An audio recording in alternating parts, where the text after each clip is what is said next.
Hello, and you're very welcome to another edition of the JMac Podcast. I'm John McMahon. Of course, this podcast is sponsored by OrgaRetro.com. Check the website out for all your retro gear needs. And of course, guys, I'm joined by Fermanagh footballer today, Sean Quigley. So, Sean, how are you? Yeah, good, John. Thanks for having me on. No, all's good. Considering what's going on at the minute, but no, I'm good. Happy enough. Good stuff, good stuff. And you're telling me a few days ago you're flat out at work and you're keeping yourself busy during these COVID times. Yeah, thankfully we've been very lucky working over in Fermanagh, Quins there, that we haven't really been off, which has been a godsend really, because it's been able to keep a bit of a routine and a bit of a sense of normality, I suppose. Maybe at the start of the lockdown, when your people were being furloughed and that, there was a bit of a novelty to it because they were at home and you probably missed out a wee bit in that. But thankfully, still very busy at work and working away. So that has kept a bit of a sense of normal times with regards to us. Like a lot of lads, and I know we're all working from home, whereas a few lads actually laid off and stuff. So been very lucky like that. So hopefully it stays like that.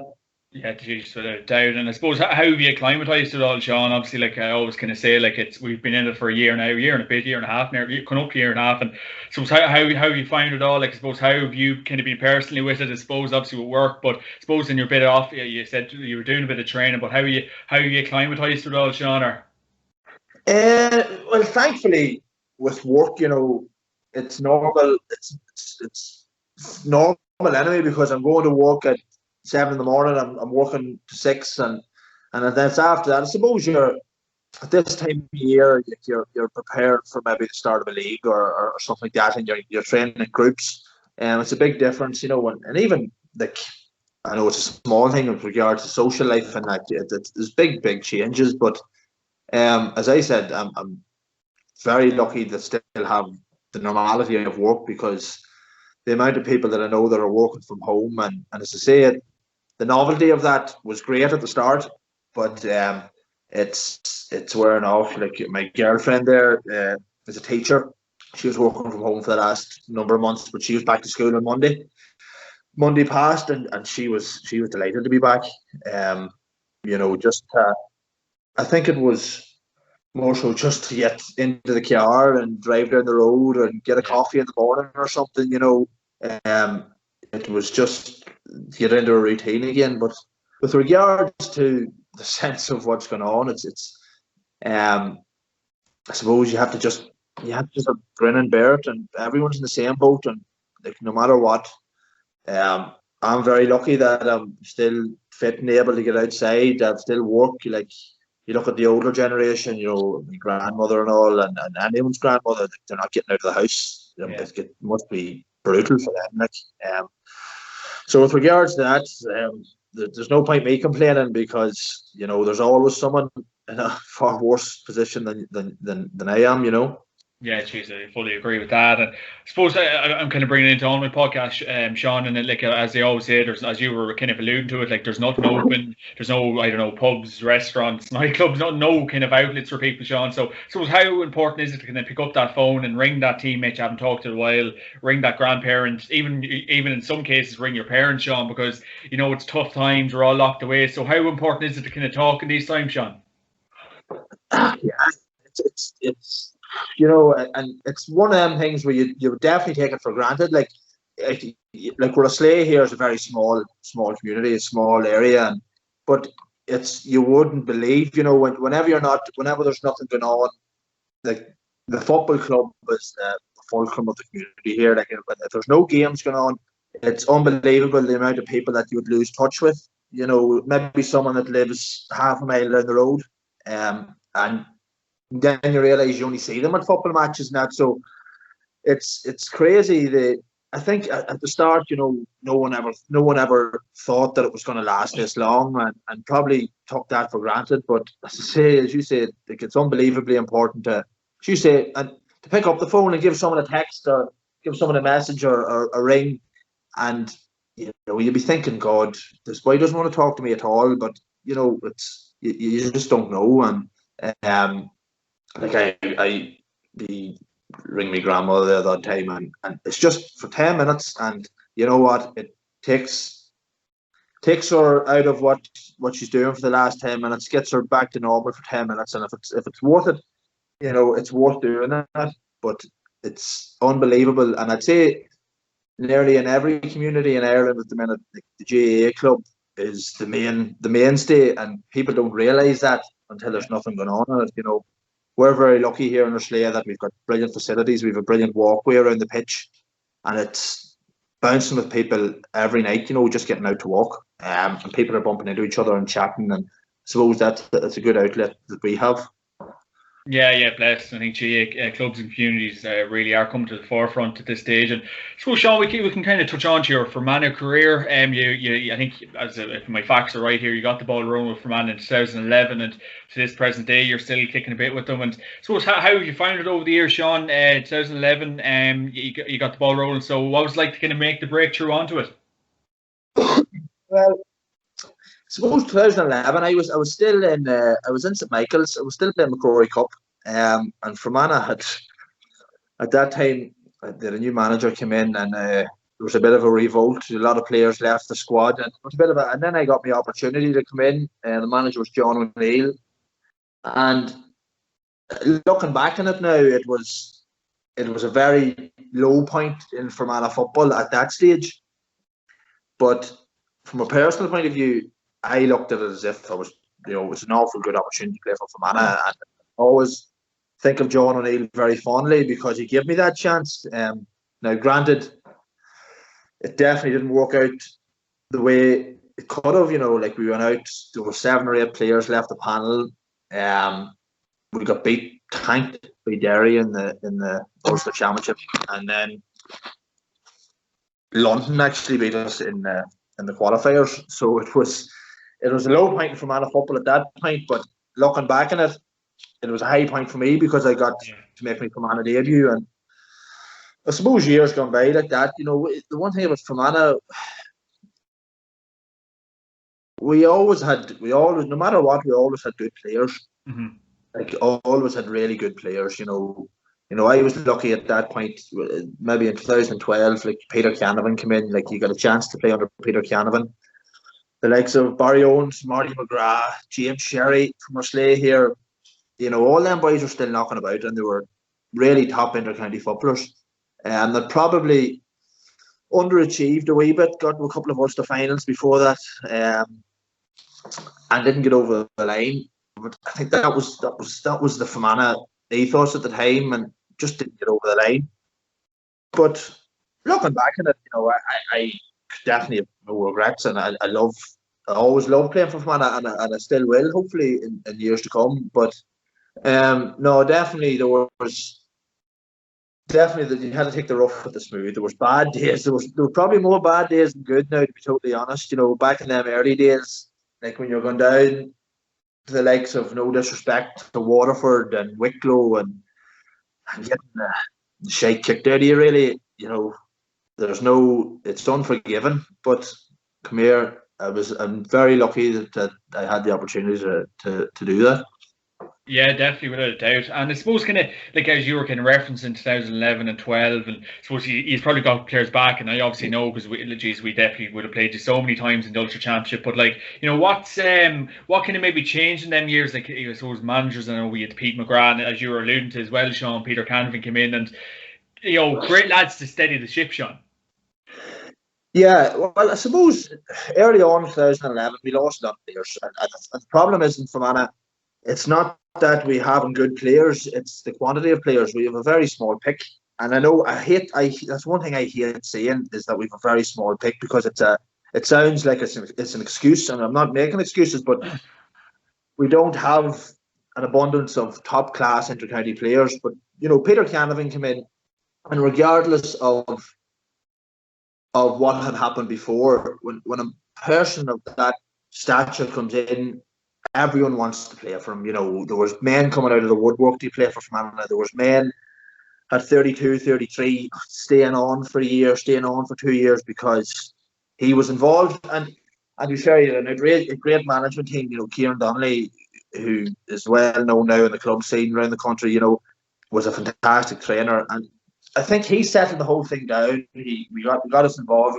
We got promotion from Division 3 or Division 4 in 2012, and we were very unlucky with injuries in 2013. We probably should have got promotion to Division 2 that year after. But you say it took a big personality to come in and steady the ship down. And to be fair to Peter, he done that. And then obviously he went on. Pete McGrath came in, another man with a huge CV. And a bit like that again, players that were maybe coming to the end of their career were hanging about for another wee while because they wanted to see what this man was about. And to be fair to Pete, we probably had some of our best years under him when he was there. With some bad days too, mind you, there was always bad days no matter what. But we had some great days too under all them lads.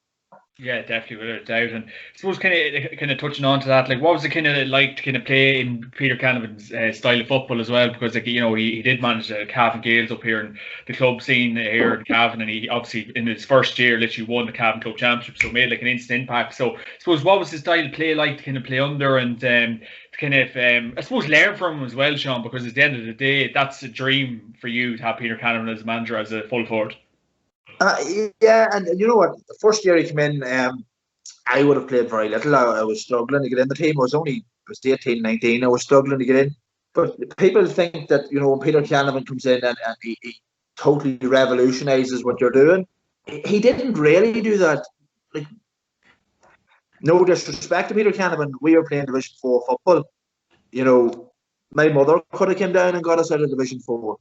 And that no disrespect, you know.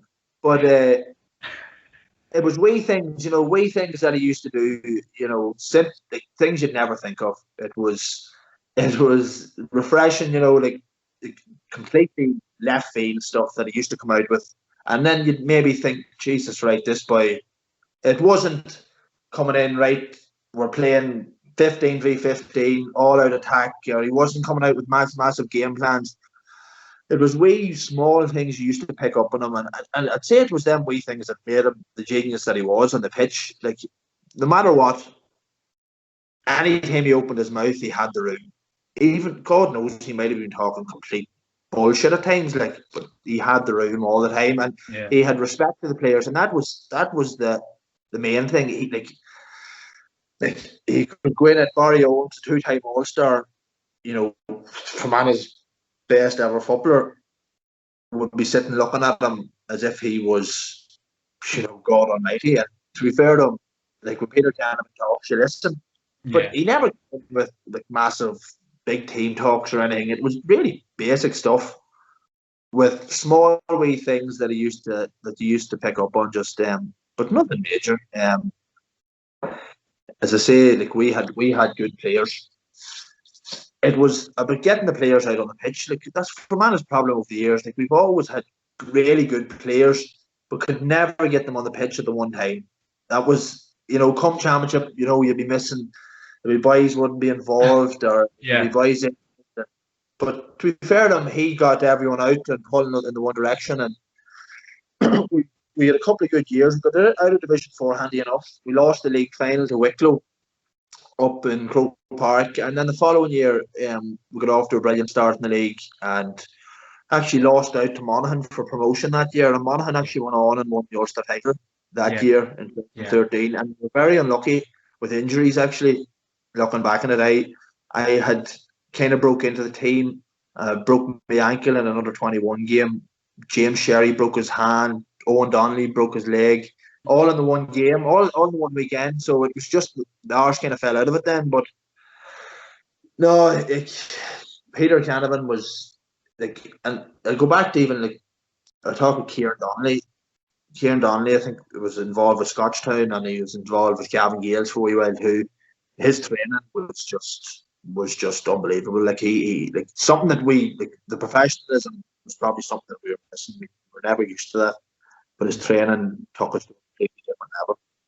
Yeah, and I'm kind of intrigued. You were referencing the point there that like you had players dropping off and like you had kind of different teams through the championship and league. So what was the problem there? Like, I know you've referenced it there with injuries, but was it just lads dropping off, Sean, or kind of when you felt you were coming good, there'd be lads just kind of saying, no, I don't fancy this, or what was the problem there, Sean? Do you think? Or It's hard to tell what the problem was.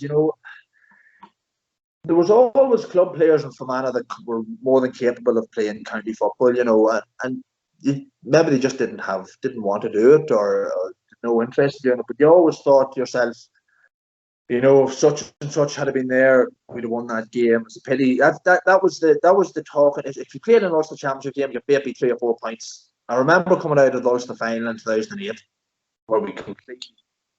Okay, it was only about 16. Completely kicked ourselves out of it. Should have won it. And the talk when I from Anna Street was if such and such was there, he'd have scored that. And and you're always thinking it's a pity he wasn't there because we would have won that game or this or that or the other. But that's all if, buts and maybes. I'd say every county is in the same boat. Yeah, definitely, without a shadow of a doubt. And I suppose kind of even pushing on to 2015 as well, Sean, like a seriously impressive years for he's got up to play the mighty Dubs, and I think you can probably always kind of remember that year personally. The bit of crack you had with Cluxton. I suppose describe that day for us, Sean, and what it meant to the people of Fermanagh. Well, that year in general, John, was a brilliant year because first of all we got promotion out of Division 3 and we got it very well and playing great football and putting up big scores and stuff like that. So we got a great run in the championship. We felt that year we played Monaghan in the Ulster Championship. We were very unlucky not to maybe get something out of the game. We were lucky enough. We got a great run in the qualifiers with a brilliant win over Roscommon. We had a good win against Antrim, beat Westmeath, and obviously then played Dublin, which was one of those days that you just have to embrace really because God knows, I'd say there's a lot of them lads on that Fermanagh team are all gone now. They're retired, and it's probably a day that they'll look back on, and myself included, that it was a brilliant day. Like, and that, obviously we got beat, which was, but come here, we can say it was inevitable we were going to be beat, but it was just, it was a brilliant opportunity to showcase that because I know like, people will always go back to this goal, we get with Cluxton and that, but we did play well that day. Like we would have only if it was Dublin, like we would have really put it up to a lot of other teams at that top level. Like the thing about it was we were trying to better ourselves. We were trying to push up to the top 9, 10 teams in the country, and Dublin were always going to beat us. There was no doubt about it. No matter what you done, like they probably were only in second gear. But to get that opportunity, and people, you can say, "Fuck me," it's a bit sad. Like the way we were walking around, and it looked, we were applauding the Fermanagh support. Like, but you have to realise, like, there's very few opportunities for Fermanagh to get to an All-Ireland quarter-final, and that's just the bottom line. And we got there, and we beat some brilliant people. Like we beat Roscommon in Brewster Park. Came back after being 6 or 7 down. Like that was a brilliant day, and a couple of them league games were brilliant games.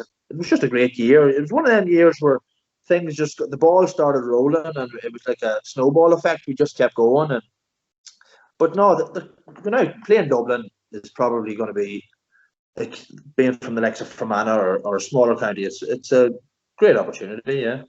Yeah, I suppose that's what I mean. Like the Ulster Championship, I absolutely love it up here, and I suppose like obviously Fermanagh, like he's have had good kind of campaigns in the Ulster Championship, but I've always kind of reckoned like he's a very good, like he's love a run through the back door, and we would have played as many time over the years. So when you were kind of describing some of them victories as well, Sean, was Common, Westmeath, and obviously coming up against the Dubs. But how enjoyable was that kind of route to take and to play all sorts of teams in 2015, Sean? It was great when you got going. Now, don't get me wrong. You'd have took all them games back to get an Ulster title and get to an Ulster final. The problem was Ulster at that time, not even so much now. Like you had Donegal and Monaghan and Tyrone that were kind of a step above the rest of us. But we give Monaghan a good game in the championship semi-final. But then we got Antrim. With no disrespect to Antrim. At that time, we were nearly fed up playing them. We were playing them nearly every second week, but it was a great draw for us because we could get our house back in order, and it was a game that we were going to win. Like you could get a very bad draw, and next thing you're thinking of training, you're going back to training for 2 weeks. And what's the point? We're going to get hammered, we're going to get beat, or there's going to be. And all it takes is a win to get the whole thing going again. And we got that win, played Roscommon, who at the time were a Division 1 team, and some brilliant players, great team. And Roscommon were cruising. I mean, they were cruising. I was thinking, God, this isn't good. But then just the last 10 minutes, the tide turned, and it was probably the best game for excitement in the last that I was ever involved in. It was just unbelievable, like, you know. And I suppose at that time we got a good draw. We got 2 home draws in the first 2 games, and the thing about it is, no matter who we're playing, Fermanagh, we're very, very hard to beat in Brewster Park. Yeah. We're nearly as hard to beat in Brewster Park as Cavan have been over the last 10 years. They've been in it. But you know, that was a big plus to us, that we thought if we got teams in Brewster Park, that we would have, that would give us a good chance, you know. And you know, that Roscommon game was a brilliant game, like, and I'll always look back on it fondly. And it was surreal, really, to be honest. Yeah, and what, like, I don't know, like, as you were kind of referencing, we have great success in Brewster Park and many under-21 titles and everything that went with it. But what is it about Brewster Park, Sean? Like, is it just the tight ground? Like, you know, it probably isn't a Ford's dream. Like, I think the Fords have to, obviously, as yourself, we have to work very hard for everything to get in Brewster because it's so tight. But like, what is it about the stadium, or is it just, you know, what is it about the place? Because I classify it as our second home over the years, Sean. Yeah, it's hard to tell, really. I suppose it is. It's a very tight wee pitch, you know, and probably with the way that we would play football, it would suit us. But I'd say it's just it's a mindset thing. Once you get into the thinking of that, God, you know, if you're talking to, you know, every year when the National League fixtures come out, you know, your first instinct is to think, have you the 4 home games or the 4 away games? Because it's either 4 at home or 3 away. And you're thinking, right, if you do 4 at home, you know, we have a great chance here to get promotion. And that's just the way we're thinking. No matter who we're playing, I would anyway. I'd always look to see, have we got 4 home games or 3 away, or 3 at home or 4 away. But I don't know what it is. It's just one of them things. Even if you met someone in the street that say, oh, Jesus, in Brewster, we have a good chance in Brewster. Yeah. And maybe that kind of plays up a wee bit and makes you think, you know, Jesus, we are hard to beat here. And maybe gives boys an extra wee bit of a pep in their step. But in saying that, you know, it's a small, wee tight pitch, and it suits the way football has been played maybe at the minute, maybe with the way we had been playing it over the last couple of years, and Ulster football in general, you know, with numbers behind the ball and space at a premium and stuff like that. You know, I think that maybe has a factor in it too. Yeah, it just seems to be worked out of defence and pumped the ball into the big man. So it obviously would have suited Fermanagh's kind of style of play over the years. I don't know what football you're watching, Joe, but that's definitely not the way it's working now. I wish, Sean, I wish. Christ. Like, I can always remember the 2013 season we played, I think was the Dutch Championship in the backdoor of the All-Ireland. I suppose, what were them games kind of like to playing against ourselves, Sean? Because obviously we were kind of coming good that year, but tight games still. Like, I think it was last 5-10 minutes them games were won, really, Sean. Yeah, especially the Ulster game in Enniskillen. You know, we had I don't think we scored for the first 25 minutes or something like that. Yeah. And Cavan were going well, and I don't know what it was, but I think maybe it was a draw, maybe with a minute or 2 to go, and your man Martin Dunn scored an absolute clinker of a point of his left foot from the sideline. And you know, if he tried it 100 times again, he probably wouldn't do it. But you know, at that time, you are only after coming out. I think he's a stuffed man. And he himself, you know, like Cavan had some very good players that time, like the likes of Niall McDermott, Martin Dunn, Big Gearóid, obviously. I'm not sure if he was about that year. He might have been injured. Oh, he was injured, yeah. But you know, and the thing about it was, we were so used to playing Cavan at that point because we were in Division 3 and Division 2 and playing each other every year.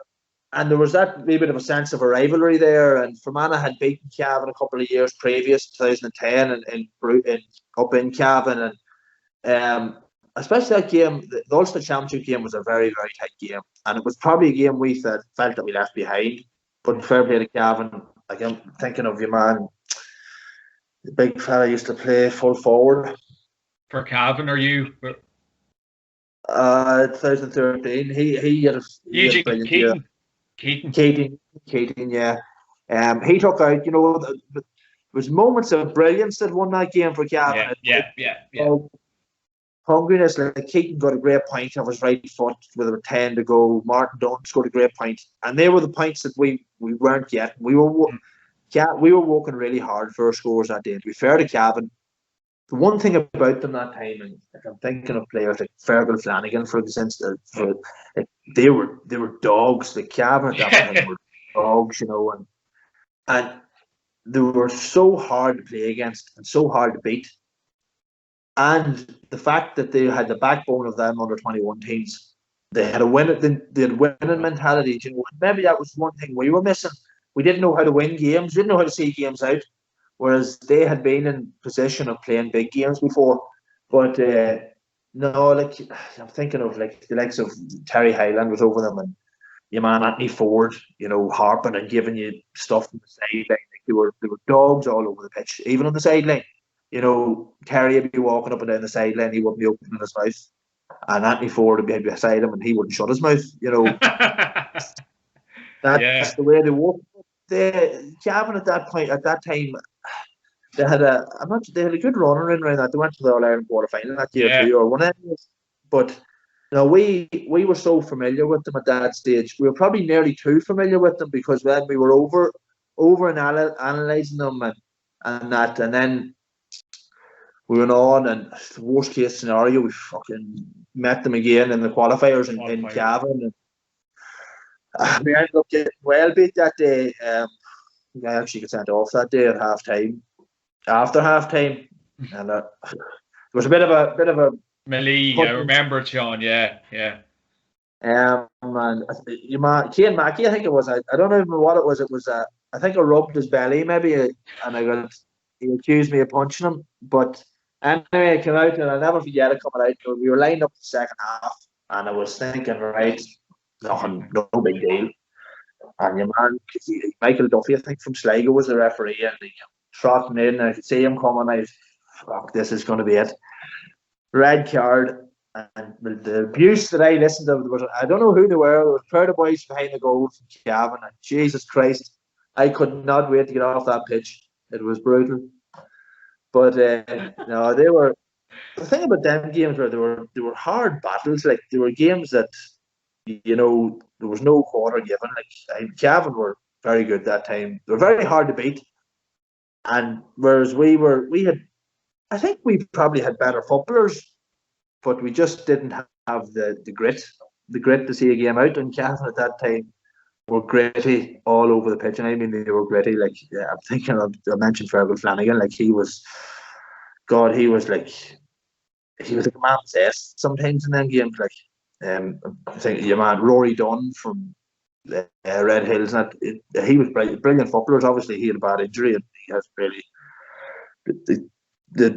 a great core of a team at that stage. And we were all very similar because we had big players as well. We had like Marty McGrath, Barry Oates, James Sherry, really, really good experienced players. Then we had young lads coming through. We had Shane McCabe playing Ryan McCluskey. So we probably felt like in around that time we underachieved a wee bit. Yeah, definitely. Of course, guys, this podcast is sponsored by OrgaRetro.com. Check the website for all your retro gear needs. I suppose, Sean, it's kind of an interesting thing. Obviously, we played just in the Ulster Championship and then later on in the year in the qualifiers as well. So how much do you change your tactics? Like, obviously, the rewatching of the games, but like when you were kind of saying, oh, Jesus, Cavan again in the qualifiers, what did you change much, or what was the kind of mindset going into the qualifier game, Sean? Well, it's that long ago now, but in general, Ulster Championship games, no matter who's playing, are always cagey. They're always tit for tat tactics and tactical battles, and teams are nearly afraid to lose. But when you go out to play a qualifier game, it kind of feel like the shackles have been taken off you a wee bit. You've really nothing to lose. It's a bonus game maybe in so many ways because you go out to win the Ulster Championship every year, you're out, and then you have another game. if you're beat, you're beat. You know, you go home and you re-plan again for the Ulster Championship. But I remember that the qualifier game, we actually started really well, and just before half time, Dunn again, who at that time was playing really good football, and hit the net, and then they got 3 or 4 points just before half time. And I remember thinking, right, that's it gone, like, because we wanted to go out and play like the Ulster Championship game, be thereabouts, 10 to go, and try and get over the line. We went in at half time, maybe 5 down. I got sent off then just after half time, and it was just, I remember thinking, Jesus, just get this game over with and get home. That's all I would. And qualifier games are like that because it can go either one of the other ways. Because if you win, great, you're up and running again. But if you lose, you're probably having a lot of the boys thinking, God, you know, you're kind of half relieved the year's over, and you can go home and relax and just not have to worry about getting up and training on the Tuesday night. But qualifier games are definitely different than the Ulster Championship. The Ulster Championship is just a war of attrition, really, and your teams are nearly afraid to get beat instead of pushing on to win games. Yeah, I agree with all that. And I suppose that the following season, I think, was 2014. I can always remember that game you had against Laois, and there's some great stories from that day as well. Sean, I think you had a good conversations with your man and Pizza the night before, and you ended up kicking about 10 points. So if you want to tell the listeners all about that, I suppose. It was a bit like that. We had got Antrim had beat us in the first round of the Ulster Championship, which was a big shock. It was you got Antrim, geez, that's a shock. Yeah, but it wasn't. I don't know. It wasn't a typical Ulster Championship game. I think it was something like 3-13 to 4-12 or something. It was crazy scoring anyway. But we drew Laois down in Port Laois. Laois had played Dublin, I think, but probably. Yeah. We weren't going to put up a good show against them, according to the media. The game was live in RTE. I remember that. It was a Saturday evening, and we went down, and I had actually, I don't know what it was, but I had a chest infection all week, and I hadn't been training. And a good friend of mine here, he worked in the pub, but he worked in a local pub up here. Definitely wasn't in the pub, so don't worry, don't be at it.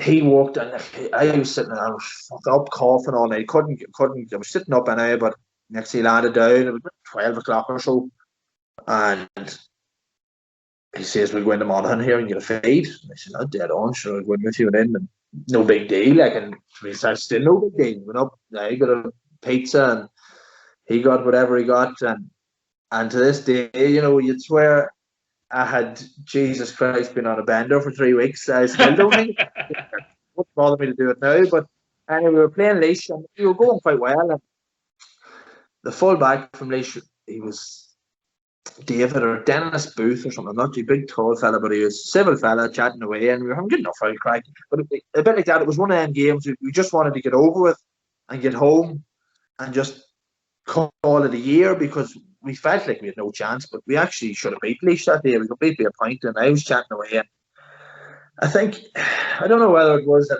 maybe it took him off his game. Maybe he wasn't used to having a conversation with his direct opponent, but I didn't give a shit. We had good enough out crack, and the umpires had good out crack. And chatting away, and I says to them, you know, Jesus Christ. And I was told I was kidding with heartburn, and he'd a bowl of a pizza last night, and killed with heartburn, and blah blah blah. And the next thing, he'd be chatting away, and I'd be away, and the ball would be over the bar, and ended up, I think I scored maybe 2-8 or 2-9. Yeah. You know, and that was just one of them things. It was one of them things that got out that I still don't think it's no big deal. Like, but it was just, I suppose it was a funny moment. You know, when you're talking about it, you know, you go in, you score 2-8, and you eat 12-inch pizza the night before, or blah blah blah. But it's one of them things. It's a bit like it's just something that's has stuck since, you know. Where I'd rather be remembered for the 2-8 that I scored. Yeah, but Sean, like, isn't it mad in a way, like that? That's just, to me, like, that's fairly normal. Like, geez, bit of pizza. But I think you were kind of remarking at the time. I think he's the leash defender you were saying had like protein shakes and had the serious diet up until that. Isn't it mad the way a lad can't even just I know, but the night before a match, Jesus, frowned upon and all that. But the professionalism of GA, and there's no money being paid to you guys. And Jesus Christ, Sean Quigley had a pizza the night before a game. He's the worst man in Ireland. Well, I wouldn't say it was the people. It was the worst man in Ireland, but to be a fair play to anyone that wants to, that 90%. There's very few people now in the GA that aren't doing the whole thing right.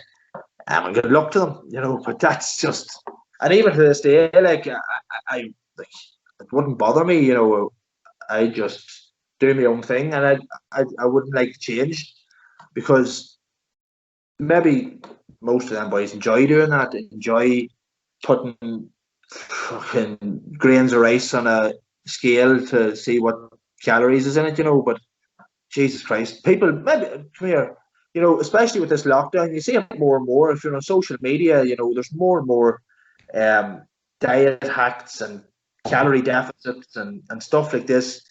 There cannot be any enjoyment in it, because like, everyone enjoys a nice meal or a pint or whatever. And if someone's thinking to themselves and they're eating, I'm like, geez, I wonder how many calories is in that. You're not going to enjoy it. At that time, that fella was chatting away and he was laughing, but I'd say he was a bit of a bluffer too. He was only telling me, well, he would only have to take one look at me. I was carrying about a stone and a half. He didn't me out here, wasn't he? Eating protein shakes and stuff like that. But it's gone crazy. Like, it has gone crazy. Like, I'm looking, some of the younger lads in the Fermanagh team, like, they're just absolute beasts. They're beasts. Their body fat would be about 7 or 8%. They're in, and fair play to them. Like, they've got themselves in outrageous condition, but they're just, like, and that's the same with every county. And it's, God knows, it ends up in 10 years' time, these boys are going to be running around like bodybuilders, and they're not going to be able to bend their back to pick the ball up, or turning their left foot. There's as much emphasis now on boys going in and lifting dumbbells than you would get more boys going in now, and there's more enjoyment out of going in and lifting dumbbells and stuff like that than grabbing a bag of balls and going down and taking 25 shots at the pitch or kicking off their left foot. There's no one doing that anymore. Yeah, the skills are out of the game, like. Yeah, I know, geez, I fully agree with you on that, because like I've obviously just recently joined the club here in Cavan, and I'm just kind of thinking like, oh geez, you have to get the runs done, we have to get the gym done, and everything that goes along with that, Sean. So do you feel the fundamentals aren't being worked hard enough around all of Ireland, Sean? And like, you're obviously a firm believer of working on the fundamentals and taking a few shots on goal and just grabbing a bag of balls and kicking a few points? Without a doubt, like, in general, fundamentals, like the basics, like, I'm not going to say that I have mastered basics or I have mastered this or that or the other. Like, obviously, you're going to have to do your runs. To play county football, you have to be at a certain level, and you do have to be at that level. But in general, there's very few naturally. Like, I'm looking at the likes of Shane Walsh from Galway. He's a brilliant athlete, but he kicks off both feet. He uses both hands. I'd say through the squad, every county squad now, you get very few people that could comfortably use their left foot or right foot or both hands. You'd be surprised the amount of people that can't fist the ball off their left hand or their poor hand. And at that level, it's the way things like that will make the difference. It won't be, in my opinion, lifting an extra 5 kg. It'll be your decision making on the pitch. But I definitely think that is going out of the game. But maybe so a wee bit more now that the boys have more time to get down and practice their skills. But the skills are huge, and I think they definitely are being underestimated when it comes to playing football, because the boys are going out now and they want to look good in these medium player fit jerseys that are made for fucking 12 to 13-year-olds, and the jerseys are stuck to them, and maybe there's an image thing to it, they want to look good. And they're probably about it, like, why they're under pressure to fit into that jersey and feel good about that jersey, but then they're forgetting about how to solo the ball with their left foot or how to make a decision under pressure. That's what football's about. Good football at county football level, I think, anyway, you need to be able to make a decision quickly. You need to be able to, if you're under pressure, use your left foot, use your right foot. But that is probably tripping out of the game a wee bit. But hopefully it'll do a full circle, because things like that happen. There's emphasis and stuff. They'll be shooting next year, boys in the gym or whatever. But personally, that's it. I would get far more out of taking a bag of balls down to the pitch, taking 20 or 30 shots, than going in and benching 100 kg 5 times, taking a picture of yourself and putting it on Instagram. Yeah, no, jeez, we're on this exact same mindset as that. But like, I just find it astonishing, Sean, because I remember just a few weeks ago, I'm not naming names, but just I think that some players just couldn't kick the ball over from about 20 yards. But oh Jesus, we'll have to get the runs done now, and just kind of keeping up appearances, Sean. So like, is that something you kind of see over the years? Like, Jesus, lads, we need to work on the shooting here, and like you'd be watching, obviously, your full forward, you'd be getting the bag of balls, kicking points. But like, have you kind of seen cases where lads literally cannot kick from, say, 20, 30 yards out? Yeah, but like, definitely. But no matter what, you get players. It's a players' makeup. You'll always get a wing half back or a corner back that'll run all day. But no matter how much they practice, they couldn't shoot to save their lives. But that's just it. That's in them. But I'm talking about boys that are going to the gym and they're getting in great shape and blah blah blah, and then they're coming out onto the pitch and they just don't look right.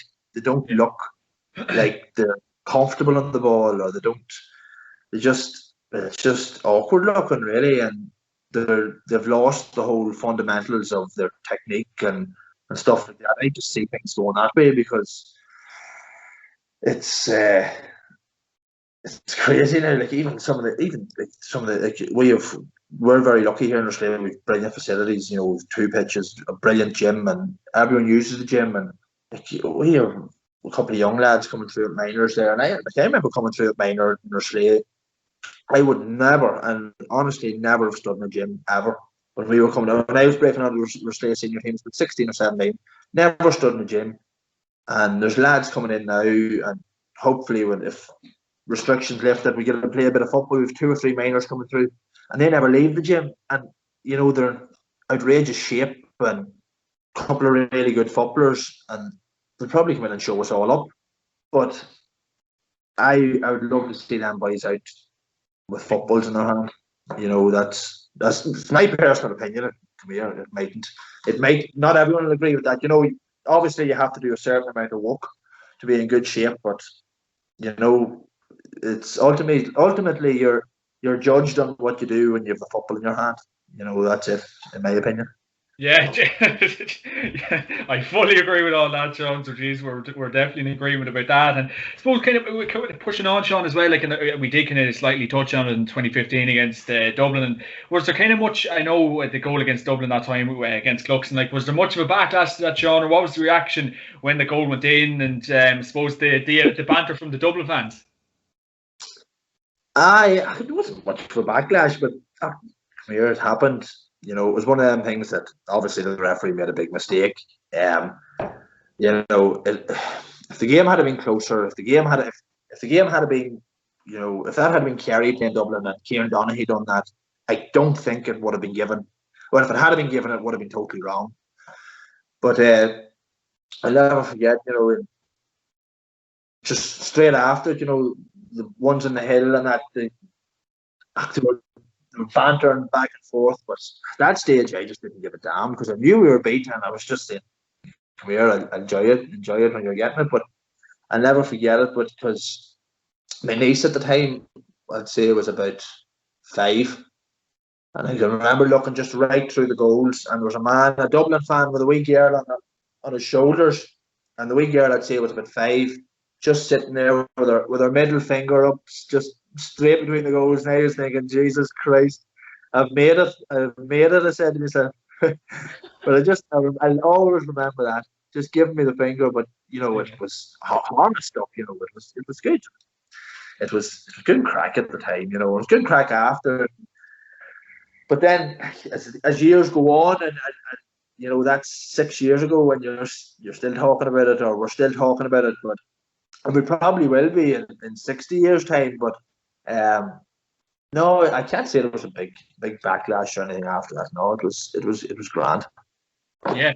And kind of coming up against that Dublin juggernaut, like obviously we played them last year. So like, what was it like to kind of even like, I think who was marking you? Was it Mick Fitzsimons or someone that day? So like, what was that kind of, or even was it Rory or Carroll, one of them boys? Like, what was it like to kind of come up against that Dublin outfit, and I suppose even Cluxton and the professionalism that Dublin bring to the situation, Sean?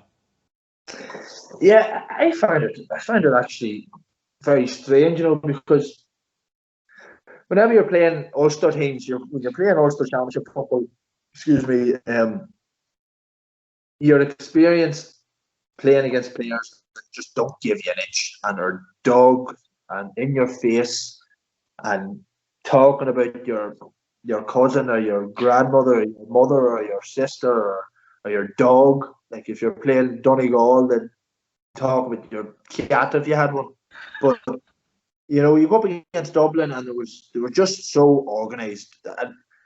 And the thing about I noticed about them was there was nothing fancy about them. They done the basics well, but they done everything at a crazy pace. The pace that they played at was it was unplayable. Like there was no fancy tactics or anything, in my opinion. Maybe small things, but they done their basics. Every pass went to hand.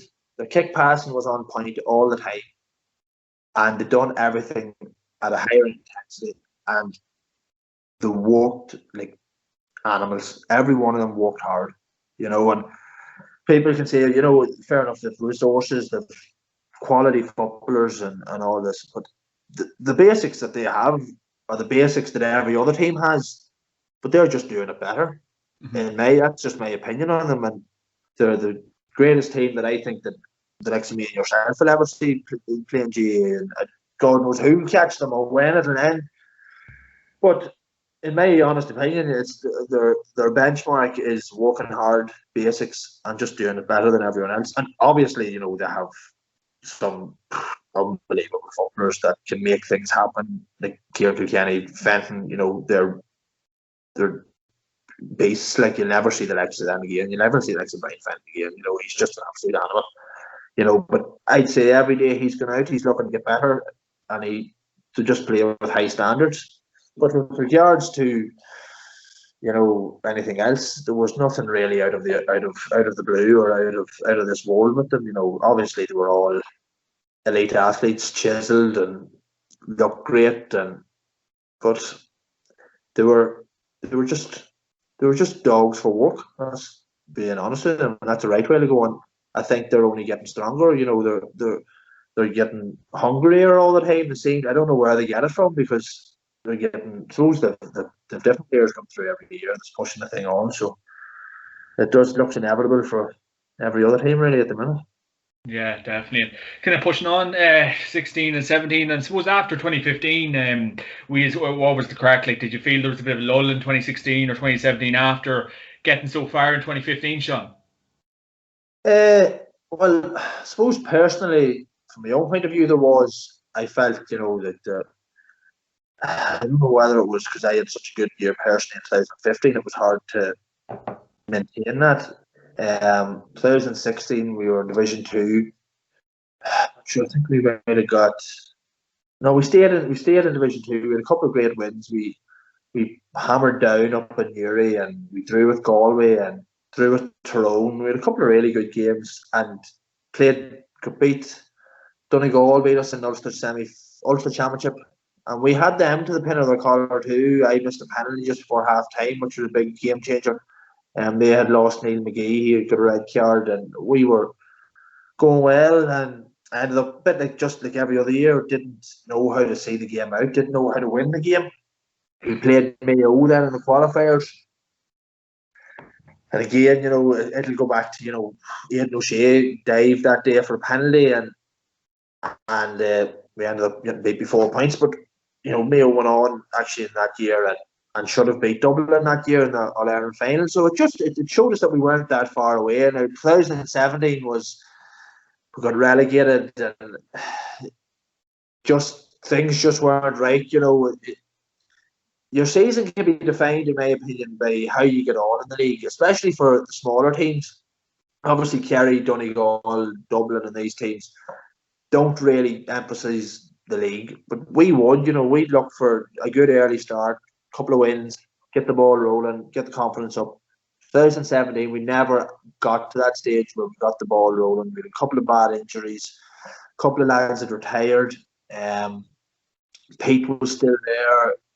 Maybe the thing was starting to go a wee bit stale, and just the arse really just fell out of it, really. And it was one of them years where you just couldn't wait to get finished. You couldn't wait to get beat, but when you were beat, you weren't completely devastated, because you knew that you were going to be finished with it. But that's the way that year went. And then obviously Pete stepped down, or Pete wasn't back the following year, and Rory came in, and it was a bit like the Peter Canavan thing, where he came in and just people got going again. Yeah, and obviously 2018 Ulster final, Sean. So you regrouped, you got back to the promised land, and I suppose like obviously Donegal, we came up against them 2019, the following year in the Ulster final. So what was it like the Ulster final that day, Sean? And obviously I see your WhatsApp picture, a dog came on, and also it was a bit of crack. Yeah, someone said that was the only thing I caught that day. No, that was a great year because we got to the Ulster final. Obviously, I live in Roslea here. You could cycle to Clonus in 15 minutes. It's only in the road, and I would have spent my whole youth going into Ulster finals in Clonus and going into Clonus in big match days. And even I'll never forget coming in on the bus and looking up Fermanagh Street and just seeing the colour of green the whole way up Fermanagh Street. It was just breathtaking, and but I suppose you get caught in them moments. Like the more experienced teams, Donegal have been used to that. Tyrone are used to it. We weren't used to it, and we probably got caught. Like we were like rabbits in the headlights. Our game plan went out the window, and that was one thing we had based our year on. We were regimental in what we were doing. Every man knew their job. We had beaten Monaghan, we had beaten Armagh comfortably. Everyone knew their job, and then you get to the Ulster final, right? And we had trained. I remember coming home, James took my hand and thinking, God, there's no way, because we're so well prepared that we're going to get beat here. There's no way we're going to get beat, and that's the way we were thinking. I remember coming into Clonus that day, and next thing, just for half an hour, you caught up in the hype of the Ulster final and stuff like that. Maybe we lost focus a wee bit that day, and we ended up getting well beat, which was disappointing, because I'd like to think if we went back and played that Donegal team again, with all them factors out of it, that we would put a farm and a game up to them. It's just disappointing, to get to an Ulster final and to wait so long to get to it, and we just didn't perform. We didn't. Fair enough, if we had went out and put Donegal and put ourselves all out and got beat, fair enough. But we just didn't perform, and that's the big regret, I think, for a lot of the lads, that as a group we didn't perform, and as individuals we didn't perform, and that was disappointing, definitely. Yeah, I was kind of pushing on from that. The 2020 season, I was reading an article. You didn't feel like you had the hunger to play in the 2020 season, Sean. What was the reason behind that, or? Well, I suppose it's hard to tell, really. I just, and even I'm talking like 2017. I probably wouldn't have went back. Only there was a change of management, and that's no disrespect to manager. Like Pete McGrath was a brilliant manager, but Rory came in and we met with him, and he wanted us to do certain things. And he said that he more or less said we get to an Ulster final, and you believed him. So that took it a bit give us a bit of a G up. Back in 2020, and I was back at the early stages. I was thinking it was like maybe early November, and you're starting to train, and you're going to work, leaving here at 6:30 or 7:15. It's dark, and you're going to training in Everstown or Derry Gonley, that's the other side of the county, and you're not home till 11 o'clock, and you're getting up in the morning, and you're putting another bag into your car to go into a gym session, and you're just thinking, Jesus Christ, what's the point? You know what? The fact that I've been at it for 10 years, I had got into the habit of doing it. Just that's the girlfriend even mentioned it. Like, it was just a habit of doing it now. Like you nearly had the expectation that it was like, I had got into the stage where it was as common for me to go to that training as it was to go down to a sleigh training. You know, it was just an expectation of doing that. And then I just had a realization one day that I was sitting, I think we actually done a fitness test in Enniskillen in the Lakeland Forum.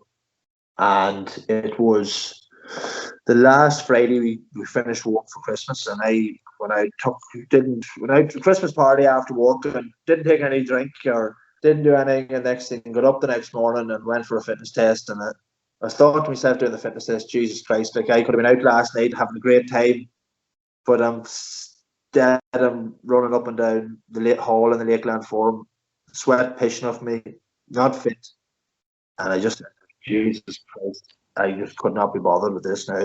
And to be fair to Ricey, I went to Ricey, and he knew rightly, like, and I just told him and I didn't want to be there, and the fact that if I had been there and only been there half-hearted, you know, you'd have been taken away from the rest of the lads. You'd have been a bad influence on the group. But it was just had the realization that, you know, you don't have to do it. Like you don't have to do it. You know, and even with regards to even like club teams and that, like in small places like Rosslea or clubs like that. Jesus, God forbid if some 26-year-old decides he doesn't want to play football for Rosslea this year or play football for Lisnaskea this year or something, because you're expected to do it. Yeah. And that's a pity, because there's so many boys that maybe wanted to take a break from it but just continued on, and they get to when they're 30 or 29, they just go. They don't want to play football anymore because there is an expectation that you have to do it, but you certainly don't. That was the realization that I had, that I just didn't have to do it. Like, and I definitely don't regret not doing it, and I definitely don't regret stepping away, because like you appreciate your time far more, and I think a lot of lads are starting to think like that because of the lockdown, and they had more time to themselves, and they're seeing what it's like to have that time. And like before that, like weekends were right off. You couldn't organise to go away for the weekend, or you couldn't go for a lot of pints on Friday evening with the boys because you were out on Saturday morning. But no, it's just the way it was, and I still don't regret it.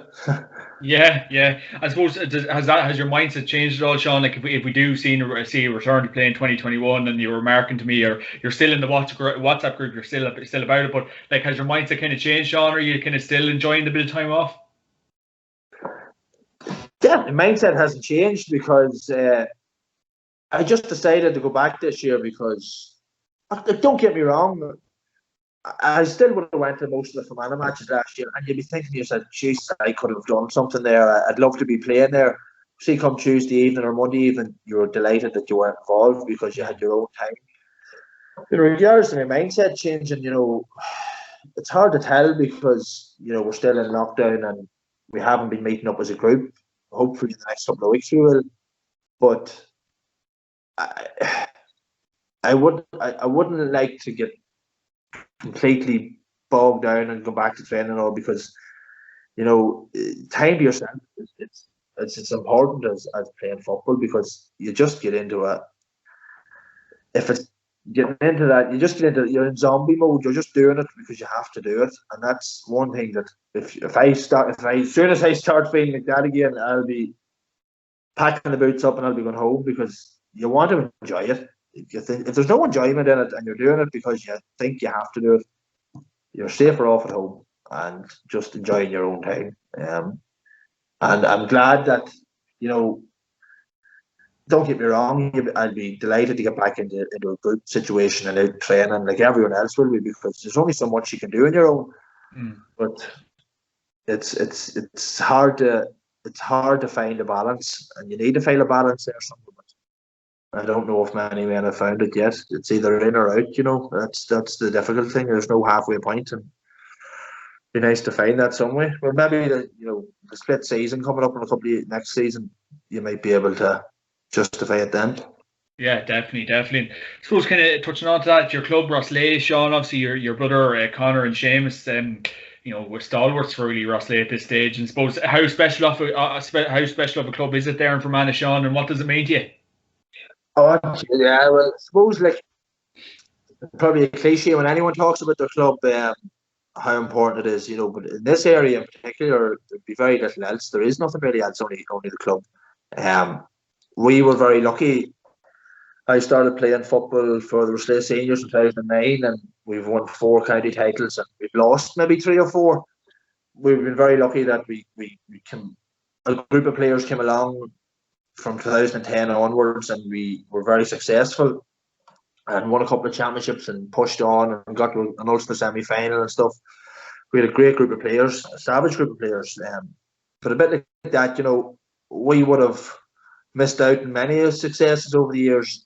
And I always think of it as like Rosslea always had brilliant players, always had really, really top, brilliant footballers, but could never get over the line.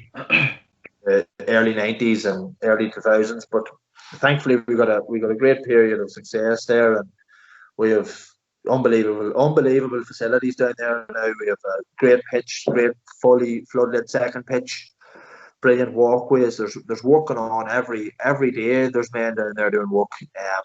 So no, it's a fantastic club, and thankfully getting stronger all the time. We're probably not as successful now on the pitch as we were, but the one thing we have, every time we go out to play a championship game, regardless of how many players were missing or league form or whatever, and it was a man, a good stalwart of the club, Seamus McMahon, always said to me that no matter what Rosslea have, when they go out to play a championship match, Rosslea have a great tradition of doing well in championship football, and no matter who we play, because we have that tradition of winning championships and doing well in championships, no matter how bad we're playing in the league, teams will always take us seriously, and we always have a good chance.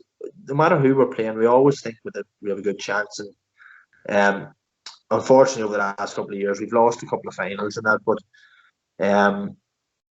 we're hoping to get a few lads through this year. Like we haven't took any players through in a couple of years. We have a couple of good lads coming through with Micheál Flanagan and Eamon Lynham, a couple of county minors that hopefully will give the older lads a bit of a kick up the arse and get us going again. But come here, nothing beats a Sunday afternoon or a Friday evening down to the pitch to play a league game, or it's as I say, like it's probably the same everywhere, same at every club, but you just think your own club's the best and that's it. But no, it's a brilliant club at the minute. The amount of work going on is just phenomenal. Like the committee, brilliant group of people in the committee at the minute that are pushing things on off the pitch. So we're supposed to it's up to us to try and get standards up again on the pitch. Yeah, super. And so a word on your brother Seamus as well, like a marquee forward for Fermanagh over the years, and Rosslea. You and him were just a dynamic duo. So how big of an impact did he have in your career, I suppose, Sean? I think Seamie might have had an impact in lots of people's careers over his time playing, but no, for Seamie's he's one of them players that he for Rosslea, like he probably wouldn't have put in the same effort on the training pitch over the years when we were winning championships, but the things they could do on the pitch when he was on the pitch were just unbelievable. Like he could, I'm not, because he's my brother and I know him well, but just out of nothing, he could win a game in 5 minutes. He could maybe touch the ball for 40 minutes next, and he has 2-5 scored. He was one of them players that in championship games gone by, we'd have had great battles with the likes of Ederny and Devnish and stuff like that, and they would have always had their number with regards to players. But then we had a player like Shamey that they didn't have, that can split a half a ball or a split second next in the back of the net, or he swings over a sideline from 50 meters out, something like that. He could do stuff that literally no one else that I have played with could do. Off of both feet, he was intelligent footballer. He was quick thinking, and it wasn't just that we were getting the ball and pumping it into the edge of the square and thinking that he was wrestling about. Like, he would come out and win his own ball, and he was very, very, very intelligent footballer. And we were very lucky in Australia that we got the best out of him for a good 10 years, because I can guarantee you, if he wasn't there, there wouldn't be too many championship medals in Australia for the last 7 or 8 years. Yeah, definitely. Always an exciting player to watch. And I suppose over the years, Sean, who would have been the best player you played with and against over the years? Well, I suppose talking with players, and I probably am being a wee bit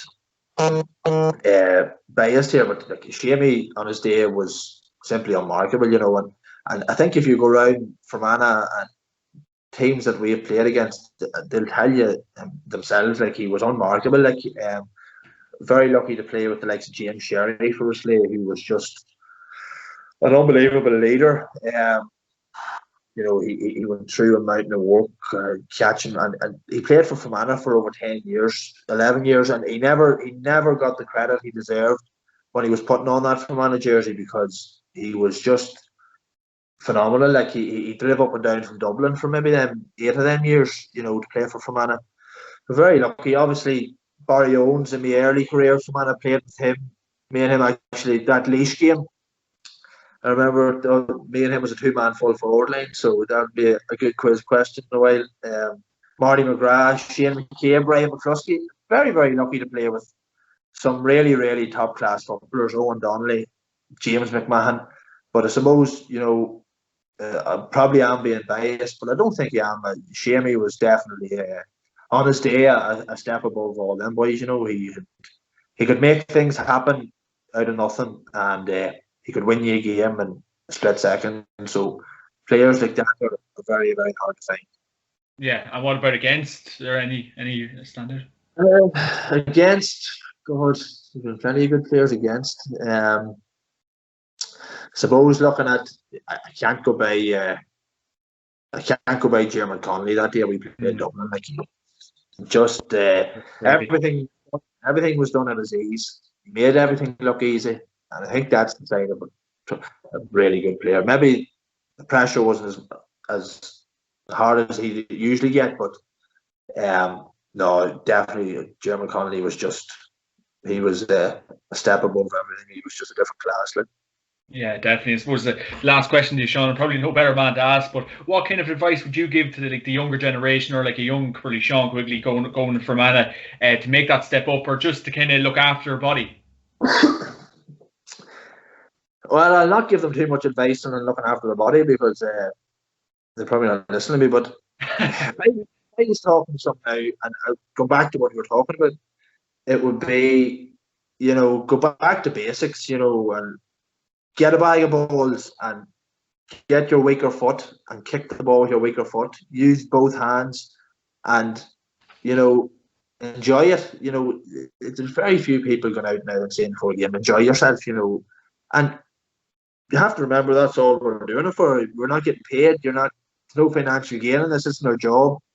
But I honestly think the biggest skill you can have in Gaelic games, in my honest opinion, is being able to use both hands and both feet, and that's just it. It sounds very basic, but if you can do that at 16, and then you're playing a senior championship game for your club when you're 18 or 19 and can do it under pressure, I think that's the most important thing. There's very few people now putting emphasis on skills like that. Yeah, super. Well, Sean Quigley, thanks a million for joining me on the JMac Podcast podcast this week. Of course, this podcast is sponsored by orgaretro.com. Check the website for all your retro gear needs. Sean Quigley, thanks a million. You're a gentleman, and look after yourself and have a pizza tonight and enjoy it. Thank you. Yeah. Cheers, Sean. Thanks very much.